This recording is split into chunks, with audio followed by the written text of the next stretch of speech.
မင်္ဂလာပါဗျာ8 ရက်8လ2026ခုစနေဒီနေ့တာအတွက်ကံတူကံကောင်းတဲ့နေနံသားများနဲ့သတိထားဆင်ခြင်ရမယ့်နေနံသားများကိုကျွန်တော်တင်ပြပေးပါမယ်ဒီနေ့အတွက်ကံတူကံကောင်းတဲ့နေနံသားတွေကတော့ကြာသာပတိနဲ့တင်းနှင်းကနေသာသမီများဖြစ်ကြပါတယ်ကြာသာပတိသာသမီများဒီနေ့အင်မတန်ကံကောင်းတဲ့နေ့ဖြစ်ပါတယ်ဗျတဲလူကြီးများမင်းစိုးရာစာများရဲ့စောင့်ရှောက်မှုနဲ့ငွေကြေးလက်လာတော့ဝင်လာတတ်ပါတယ်စေရောကိုရောကြံ့ကြံ့မချမ်းချမ်းသာသာရှိပါလိမ့်မယ်။အတနည်းငနည်းနဲ့ပစ္စည်းဘုရုဟုနံပစ္စည်းများအထူးကြိုးပေးပါမယ်။ဖခင်ရဲ့အကူအညီစောင့်ရှောက်မှုကိုရရှိနိုင်သလိုသားသမီးများရဲ့ပူဇော်ကြော်ခြင်းကိုလည်းခံရနိုင်ပါလိမ့်မယ်။ဇနီးနံပစ္စည်းများဒီနေ့အကျိုးမပေးပါဘူး။အရှိမြောက်နောက်ရက်ကိုတော့ခီးသွားလာပြီးရှောင်ရှားပေးပါမယ်။ဝှစင်တဲ့ရောင်တော့နီရွှေတဲ့ရောင်ကိုဝှစင်ပေးပါ။ဆက်တဲ့အရာကိုမိဝဲပေးပါအိမ်တော်ရေးချီသာသာရရှိပါလိမ့်မယ်ဗျ။ရေရာကတော့ဖះကိုပုံညွန့်ချောင်းလူတန်းပေးပါဗျ။အတင်းငွေသားသမီးများကတော့ဇယောကိုရောကြည်လင်ချမ်းမြေ့မှုတွေရရှိပါလိမ့်မယ်။အဝေးရောက်လာတဲ့ငွေကြေးလက်လာပါတယ်ကိုတော့ဘုရုသားသမီးများရဲ့အနောက်ရှက်ကြုံတတ်ပါတယ်။ဒါပေမဲ့လို့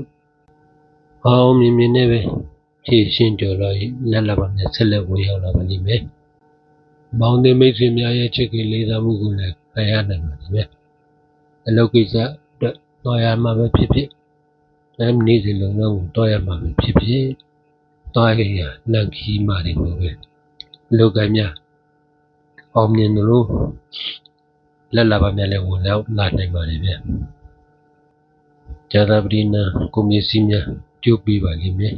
။ဦးစားပေးဝှစင်တဲ့အရာကတော့ရွှေဝါရောင်ကိုဝှစင်ပြီးပါဒီကမိဝယ်ရမယ်ဟာရတော့ချို့တဲ့အရာတွေကိုပြီးဝယ်ပြီးပါအိမ်တော်ရေးချီရလဲတာရရှိပါလိမ့်မယ်ရရအနေနဲ့တော့ဖះကိုတပြေပန်းကတ်လူပူဇော်ပေးပါဗျတတိနဲ့ဆင်ញရမယ်နေနံသားတွေကတော့တနင်္လာနဲ့တောက်ကြတာသမီးများဖြစ်ကြပါတယ်တနင်္လာတာသမီးများမထင်မဖက်နဲ့ဒီခီးသွားခင်းနေကြုံတတ်ပါတယ်နေရွှေလူရရင်ရွှေပြီးမှခီးသွားစေချင်ပါတယ်စီမကြီးမလီမတက်မတာကြုံရတတ်ပါတယ်သူတစ်ဖြစ်တော့ရှေ့ရနဲ့နောက်တောင်ရက်ကိုတော့ရှောင်ရှားပေးပါမယ်ဒီနောက်ရေးအစမပြေတွေလည်းဖြစ်တတ်ပါတယ်ဘုရုနာအကျိုးပေးပါလိမ့်မယ်ဝှစင်တဲ့အရာကတော့စိတ်နဲ့လည်းအရာကိုဝှစင်ပြီးတော့ချင်ဖားတဲ့ရတာကိုပြီးဝဲစားသုံးပြီးမြောက်ရကနေဘုရဟုသားသမီးများရဲ့စောင့်ရှောက်မှုကိုခံရနိုင်ပါတယ်။ရရအနေနဲ့ကတော့ရွက်လာပါဘုရားကိုလူရန်ပေးပါဗျ။တောက်ကြသားသမီးများဒီနေ့မှာအလောက်ကတိုက်ခံပေါ်တတ်ပါတယ်။အောင်မြင်မှုရဖို့အတွက်တိုက်ခံများကိုရင်ဆိုင်ပြီးမှအောင်မြင်မှုကိုရရှိနိုင်ပါတယ်။နောက်မြောက်တော့ကိုကြည်သွားရှောင်ပေးပါ။ကျမ်းမာရေးနာတရားဖြစ်တတ်ပါတယ်။မြောက်ရက်ကတနင်္ဂနွေနေ့ကိုပစ္စည်းများဝင်လာတတ်ပါတယ်။ဒီနေ့မှာတနင်္ဂနွေနေ့ကိုပစ္စည်းရောင်းအကျိုးပေးပါလိမ့်